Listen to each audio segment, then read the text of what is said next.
এরপরে তাওয়াফকালীন কিছু পার্থক্য রয়েছে। তাওয়াফ যখন করবে মা বোনেরা, যেখানে ভিড় হয়, ভিড়ের টাইমে অথবা যে কাছাকাছি, বিশেষ করে বাইতুল্লাহ ঘরের সাথে খুব ভিড় হয়, বেশ একটু দূরত্বে তারা তাওয়াফটা করবে। পুরুষদের সংস্পর্শ না আসে, একটু সতর্কতার সাথে চলবে। দলবদ্ধ হয়ে যদি তাওয়াফ করে আরো ভালো। সেখানেও যদি ভিড় হয় তাহলে উপরের তলায় তাওয়াফ করতে পারে, সেফটি।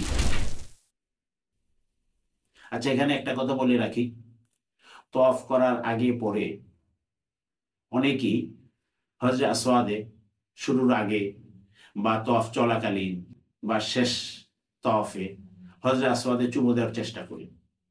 হজরে আসওয়াদ পাপ মোচনের জায়গা, সেখানে চুমু দিতে যেয়ে গুণামোচন হচ্ছে না গুণা বেশি হচ্ছে, এটা খুব লক্ষণীয়। এই চুমু দেওয়া, স্পর্শ করা, মা বোনেরা খুব কঠিনভাবে এটা থেকে দূরে থাকবেন, কারণ ওখানে ভিড় হয়। আর ভিড়ে অসঙ্গত অনেক কিছু হয়ে যেতে পারে অনিচ্ছায়। এজন্য দূরের থেকে মা বোনেরা হজরে আসওয়াদের দিকে ইশারা করে হাত উঁচিয়ে চুমু খেয়ে ব্যাস আবার তফ